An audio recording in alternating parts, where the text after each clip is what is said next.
Okay, welcome. Thank you if you're watching.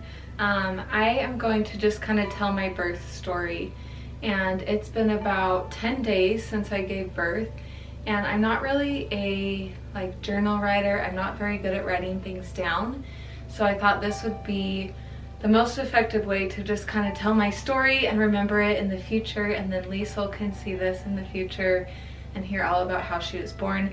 And then I also got tons of questions just about kind of the whole process and how things went and everything like that. And so I wanted to answer some of those because a lot of you guys had the same questions. So to start out, I'll just kind of tell how we got to the hospital and everything and how everything got started. So I probably hated being pregnant more than anybody else on the earth, and it's not because I necessarily had a difficult pregnancy. It's just I'm kind of a baby, I'm kind of a complainer, and I did not like being pregnant at all. I already feel so much more like myself just not being pregnant for a week or so, and it's great to just be a mom and have a baby and not a belly. So just starting at like 35 weeks, I remember I would tell my baby every day, you can come whenever you want, it's time to come. I feel like you're all cooked in there, you're good to go, let's go. And I was just determined to have my baby before 40 weeks. My doctor told me that if I got to 39 weeks and still hadn't had her, that we could induce me, and so my plan was to get induced at 39 weeks if I didn't already have my baby. So I was doing things kind of along the way. Starting around 36 weeks, I started going on 1 or 2 mile walks every day, bouncing on a yoga ball. I was drinking this raspberry leaf tea and taking the primrose evening oil tablets. All of these things are supposed to help soften your cervix and prepare your uterus and help dilate you so that you can kind of induce yourself. So again, I kind of started that around 36 or 37 weeks just because I was so ready to have this baby. And then at 38 weeks and 2 days, I had an appointment scheduled, just my regular checkup with my doctor to make sure that everything was going well with the baby. And I remember that day we went to the gym and I was like, I'm gonna squat this baby out. I want to be totally progressed and dilated when the doctor checks me at our appointment right after this. So I did squats, I did leg press, and I was just trying to do anything I could. And I walked a mile, I got everything out, bounced on the yoga ball, and then we got in the car and drove to the doctor's. And with all of my checkups, we'd always just go straight from the gym to the doctor's office because they're kind of close and we're already out and about. And when we got to the doctor, they took me back and the nurse took my blood pressure. And I've just always had low blood pressure. But when she took my blood pressure, she's like, I'm gonna do that one more time. Can you take off your jacket?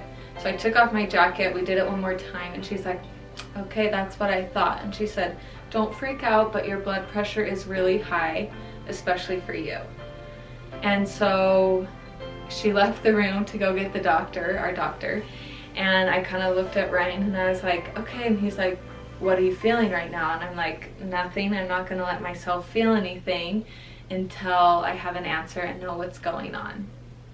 So our doctor came in a few minutes later and he told us, I'm gonna check your blood pressure again and just make sure that it was done correctly. And sure enough, he checked it again and he's like, yeah, your blood pressure is pretty high right now. So then the doctor told us that we had a couple different options. He said, this is serious enough and you're far enough along in your pregnancy that we could induce you for this.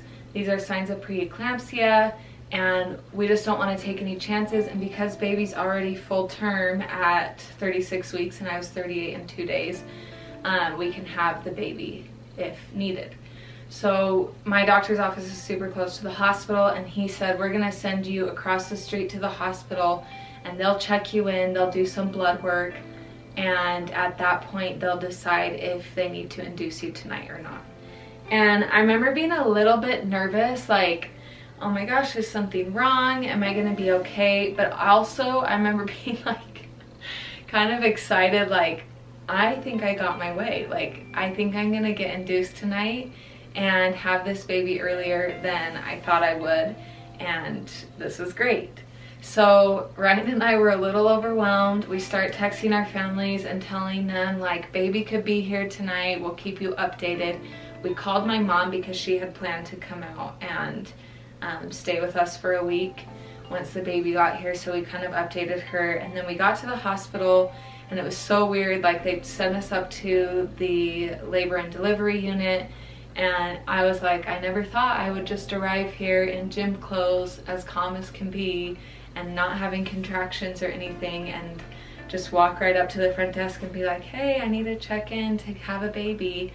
But we got all checked in, and they put me in a room, and they took some blood work and started running tests. I had to get a COVID test, like up the nose thing, to make sure that I could have visitors, and then also, like, if my baby got sent to the NICU, that way I would be allowed in. And so while we were waiting on the blood work, Ryan was kind of sitting there, and he asked the nurse, he's like, do you think I should go get our hospital bag that we have all packed? And she was like, that's not a crazy idea, I think you should go get it. So at that point I was like, I'm getting induced tonight. And so Ryan went to go get our bags and to get some food, because I had eaten like one thing that morning. I had eaten breakfast, and by now it was like 7 o'clock, 8 o'clock, and I hadn't eaten. And then they came back with my blood results, and they said, yep, you have signs of preeclampsia, we need to start inducing you tonight, and we're going to switch you to a delivery room, and this is going to get going. So finally Ryan came back to the hospital, we got moved to our delivery room, and they hooked me up to an IV and started on Pitocin, which is the, I don't want to say drug, but it's like, I don't know the right word. It's what they use to induce you. It mimics oxytocin, which is the hormone that actually gets like your labor going naturally. And so the Pitocin, they just slowly kind of amp it up over time, and then you should just kind of go into labor by yourself. I remember that was like 10:30 at night, and we thought maybe we'd have a baby by midnight, but that was not the case. Our nurse was super sweet. Her name was Rachel, and she was so helpful, and she just was so good at explaining things to us and just kind of helping us feel, I guess, like, what's the word? She was really good at helping us feel like we knew what was going on, clued in, everything like that.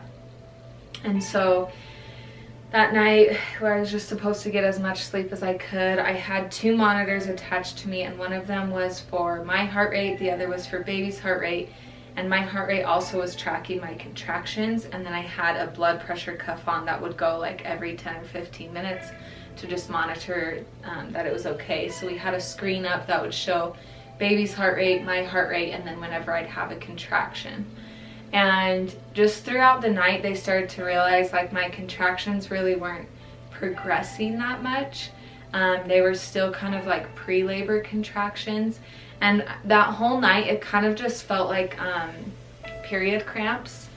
Like I was just a little more uncomfortable, and I was also uncomfortable because I had all these wires and like things connected to me. But I didn't necessarily feel like I was in labor. Like nothing was like painful yet. So they came in early the next morning, and they said, the Pitocin isn't really working like we want it to. I think we're gonna need to break your water for you. And my doctor was super nice. We've had the same doctor kind of throughout my whole pregnancy, and he was the one that we were gonna have help deliver me. He goes to church with us, he lives down the street from us, so we just felt super comfortable having him. So he was super sweet. He came in the morning and just told us, okay, we're gonna break your water, and this is gonna get things going, and then I'll be back later today to deliver the baby. And I knew I wanted an epidural. I knew that from like the time I was like 8 or 9 that I wanted an epidural. And a lot of people had questions about the epidural, so I'll talk about that in a minute. But I was very nervous about getting my water broken and then really quickly going into labor and being in pain. So I had planned to, right after my water broke, to get my epidural and hopefully just progress quickly and have this baby. And so when you're on the epidural, you can't get out of bed, your legs are numb, you have like a little catheter in your back, and you can't eat. And so Ryan and I decided, like, after they break my water, let's quickly order some breakfast, and then after breakfast we will get the epidural going, and then maybe in a couple hours we'll have a baby. And it really hurt to have my water broke. They were doing a cervical check where basically they just stick their hand up there and see how dilated you are. You know, you're supposed to get to that 10 centimeters. And so they have to go up there and check and see if your cervix has thinned out at all so that baby can come through.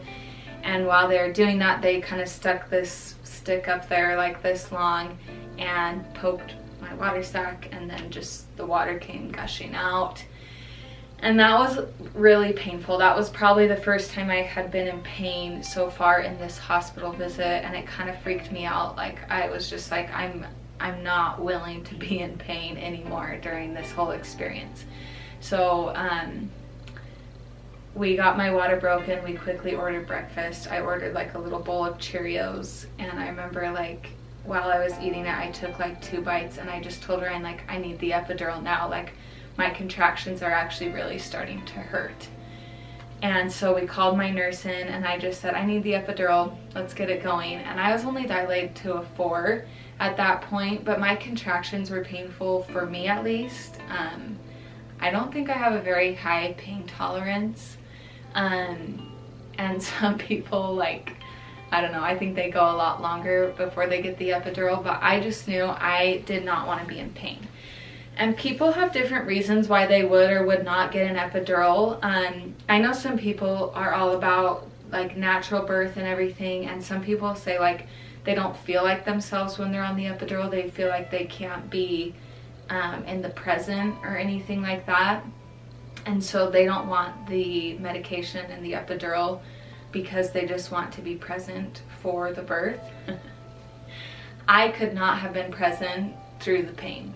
So for me personally, the epidural is what I needed to be myself and to be in the moment and to experience this birth the best way possible. And I'm so glad I did. The doctor came up and gave me the epidural, and that was probably so far the scariest moment. It definitely wasn't the most painful. The contractions and the water breaking were a lot more painful than the epidural. It didn't hurt that much to get it put in. When he put it in, it was slightly uncomfortable, and I was definitely very nervous. Like I said, I had known about the epidural since I was a little kid, and it was the biggest thing that freaked me out. And that's actually the most common question I got from everybody when I put up the little story on Instagram, was like, what is the epidural like? Oh my gosh, is it so painful? Is the epidural really as freaky as people say it is? Blah, blah, blah.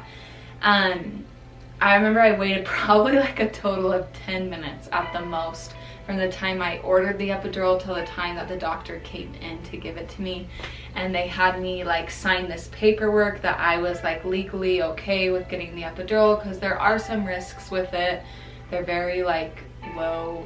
It's not likely that you would get any of these side effects from the epidural, but you still have to like verify that you're okay with it. And I was just like, just sign it for me. I want this. I want this. My contractions are hurting so bad. And the doctor was like explaining to me what he was gonna do and telling me what I needed to do to make it easy for him to put it in.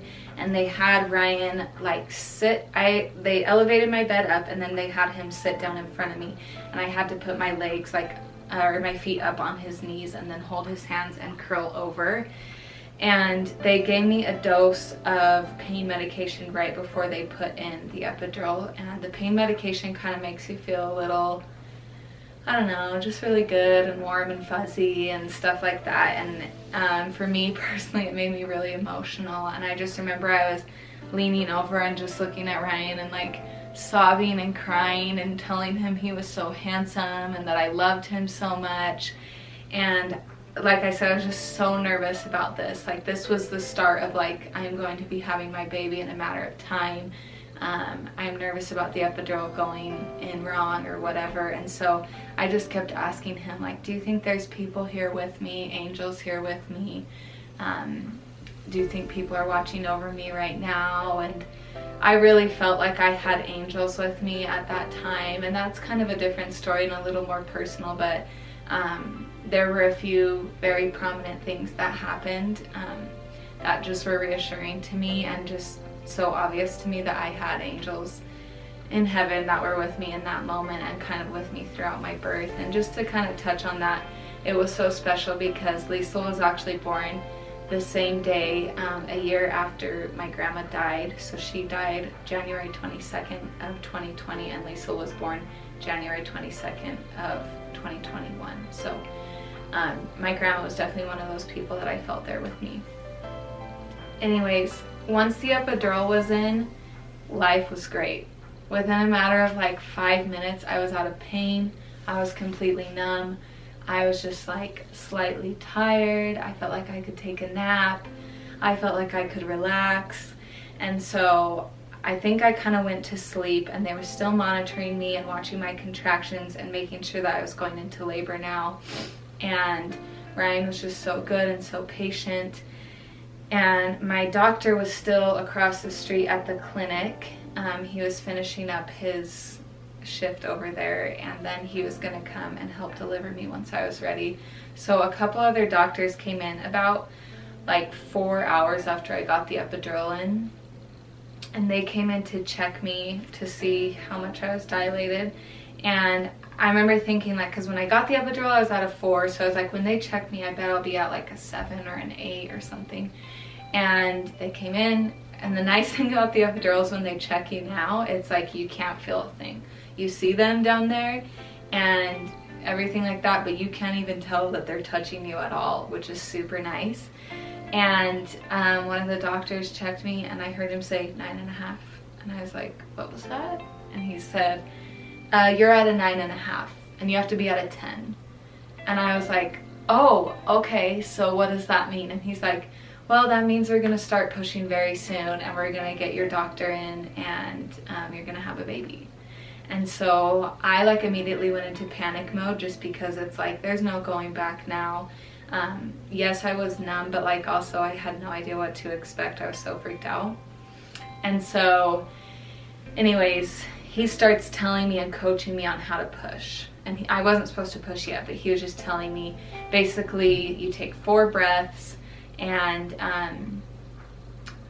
within, like, the first breath is just to get some air in your lungs, and then the following 3 breaths after you take that breath in, you hold it and then you push. And so you do 3 pushes per contraction. And so they would watch my contractions and then tell me when to start the pushes and everything. He told me how to bend over for them and just kind of put everything into it. And I was like, oh, so it's kind of like a deadlift, how you're just sinking, you know, like your rib cage into the ground. And he was like, I guess, yeah, okay, it's like a deadlift. But for me, I had to make that like exercise connection. And so he kind of coached me on everything, and they left the room, and it was just Ryan and I for a second, and I was like, okay, this is gonna happen. And I started freaking out a little bit, and my doctor came in, and he was so amazing. My doctor, and then my nurse, who we had gotten a new nurse by this time, Erin, and I loved her so much. They just coached me through everything, and they would tell me, okay, a contraction's coming, let's start pushing. And my nurse would count for me, because you're supposed to push for 10 seconds for each push, and she would count for me in the most calm voice ever, and they would tell me what I needed to fix or whatever. The whole time I'm pushing, I'm completely numb. Like, I could feel my body working to push, but I felt no pain. I hardly felt any pressure, which apparently you're supposed to feel a lot of pressure. I didn't feel a ton of pressure. The only pain I felt was like, you are pushing so hard that it almost felt like the blood vessels in my head were gonna pop. Like, I had a massive headache after.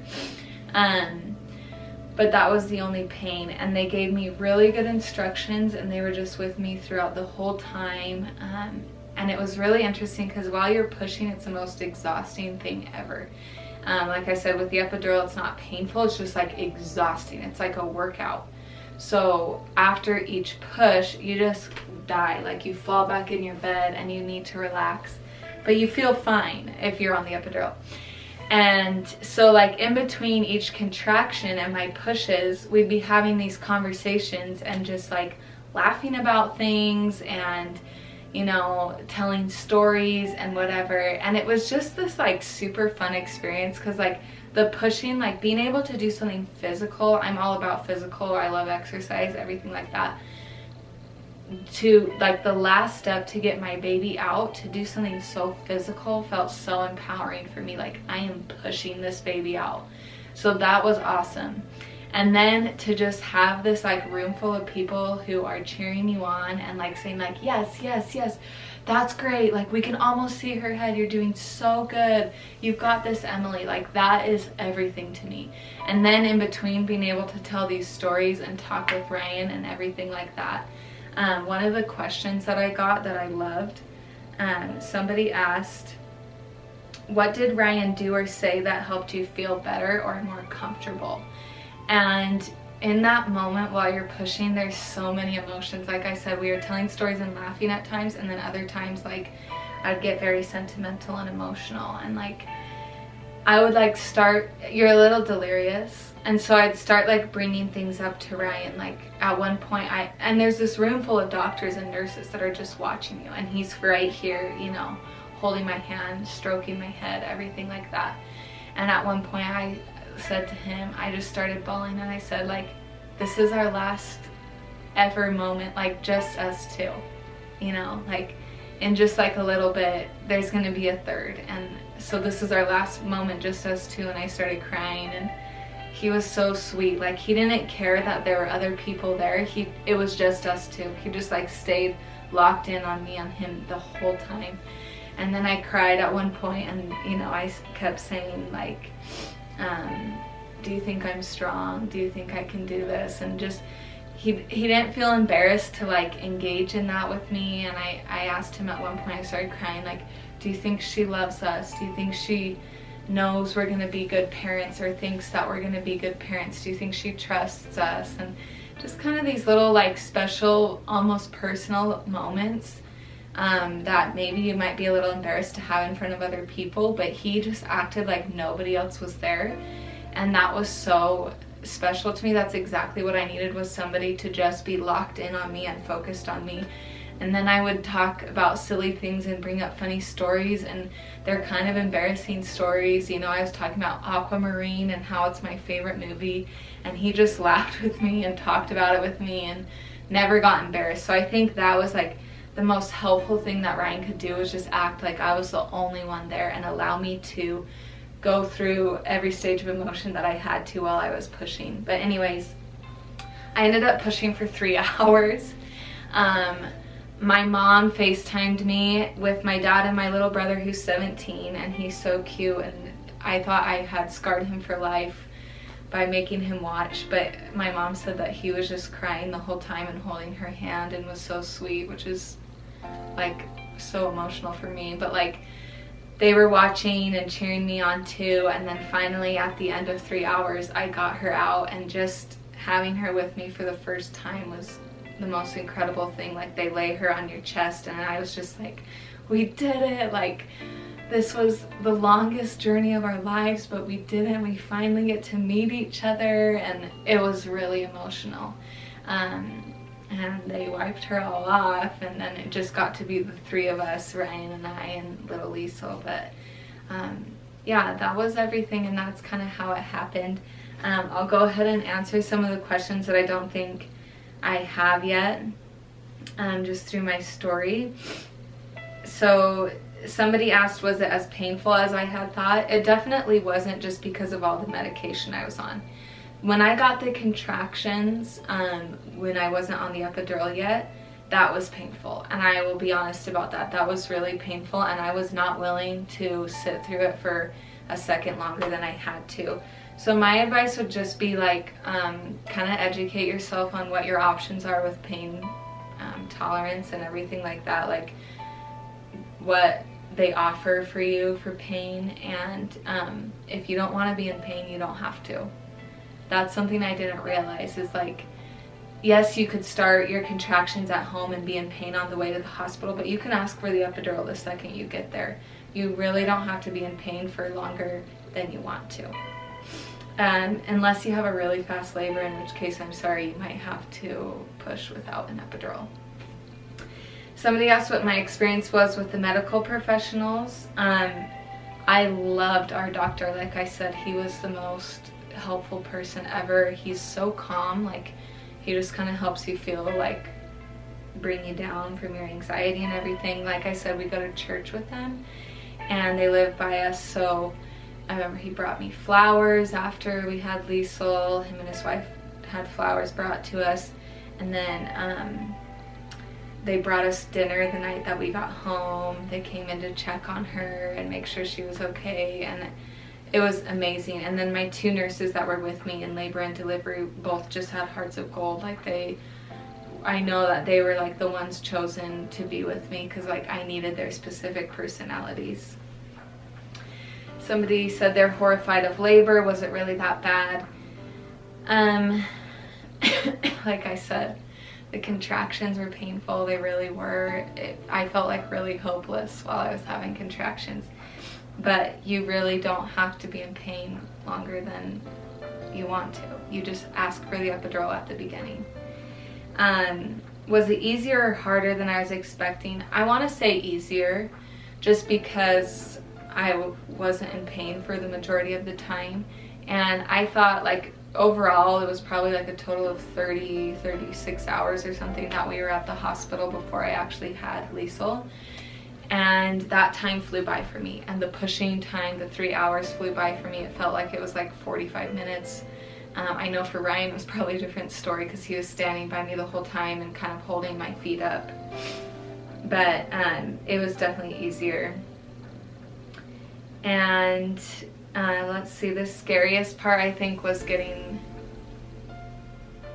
most painful part was getting my water broken, but the scariest part was the epidural, just because I was like, what if I don't get it in time? What if this doesn't kick in time before I go into labor? Which, joke's on me, I was on the epidural for like 6 hours before I even started pushing. I was just very nervous for the epidural, and people had told me about it and said it's nothing, don't worry about it, and they were right. It's not painful. It's not it's really not a big deal to get it in, and your contractions hurt so bad that you're just like, give me the epidural, I just want it. But it was scary, and my favorite part of it all was definitely the pushing. Like I said, it's very exhausting, but it's very rewarding, and it's just fun. Like if you're not in pain, it's fun. My favorite thing about Liesl, she looks exactly like Ryan, and that's everything I wanted. I wanted a child that looked exactly like Ryan, and she makes these little facial expressions that are very Ryan. She doesn't do it anymore, but like the first 3 days that she was alive, if you ever moved her position, like when I'd be feeding her, when I picked her up to move her to the other side, she did this little like cry that always started out like and it was the cutest thing. But yeah, the little noises that she makes are my favorite. She's so cute. And let's see, the epidural, somebody asked what it felt like. It just felt like a lot of pressure in your lower back when they first gave it to you, and then after a few minutes you can't feel it at all because you're completely numb. But I remember there were these like little taps that happened, and my sister-in-law described it as like getting a slow punch to your back. It almost just feels like if you had a bruise on your back, like somebody pressed it really hard, and like you're still tender from the bruise, so you're like, ooh. And there were like 3 of those that I remember feeling when I got the epidural in. But like I said, it's as painful as somebody like pushing on a bruise. Some other questions I got about kind of more like afterwards. Somebody asked how I'm feeling mentally and emotionally. I'm feeling really great. I've had like hormonal imbalances in the past, so I was a little worried about how I would do afterwards. I'm definitely very tired. You just don't get a ton of sleep, and I feel like I haven't really caught up on sleep from when I first got to the hospital because I didn't really sleep a whole lot.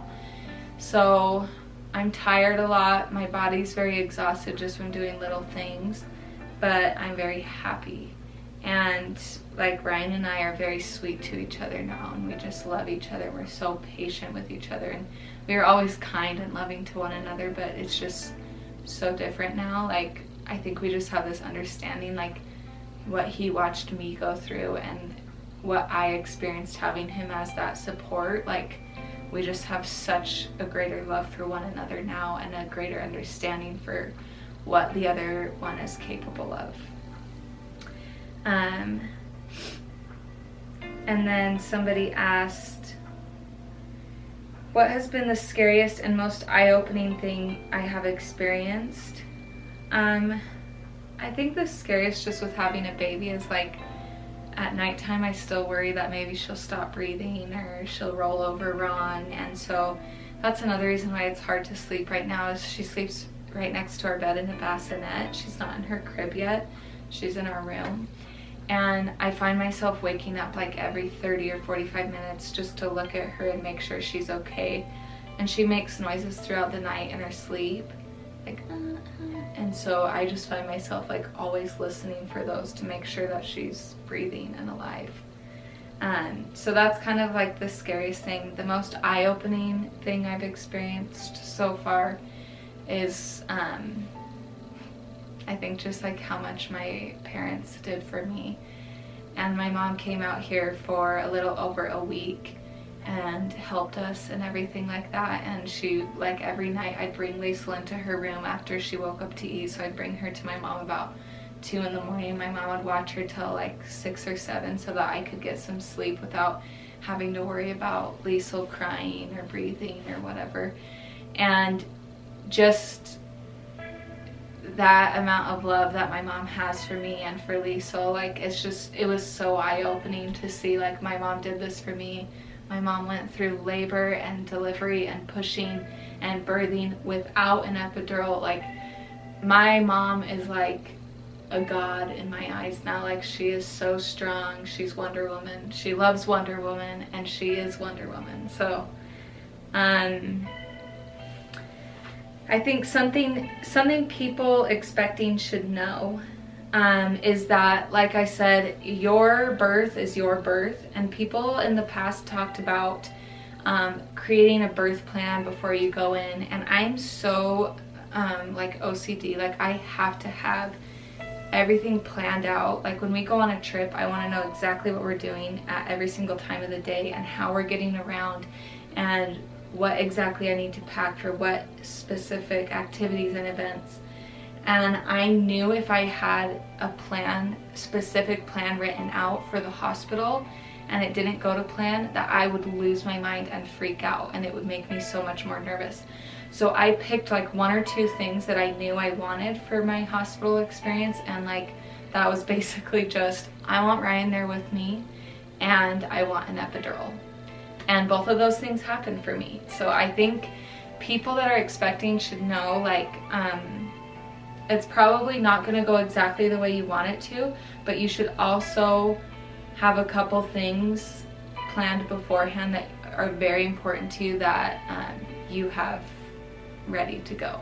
So like I said, the epidural for me, like, I just knew I wanted it as soon as I could. And somebody asked, can you get it at any time? You can. You really can. And they might kind of like, depending on who your nurse is, mine did not do this, but they might kind of like try and bully you and talk you out of it and say like you're not ready for it yet. But if you want it, you've got it. You get it. You can get it when you're dilated to a 1, you know, like, and so that's something else I think that lots of people don't know, is like your birth and your labor can be as painless as you want it to be, and just like as calm as you want it to be, as long as you get there in time. And let's see, somebody said, how do you feel each morning with postpartum? When is it the hardest? I would say the hardest is kind of that going to bedtime, because she likes to go to bed around 11 o'clock. So it's just like we lay her down and then it's like cross your fingers that she actually sleeps until 2 or so in the morning when I need to feed her again. that kind of makes sleeping hard for me. I've always kind of had sleep anxiety, so that makes it even more difficult. Is like, okay, I might be woken up in 10 minutes to her crying again and needing to be held or needing more food or something like that.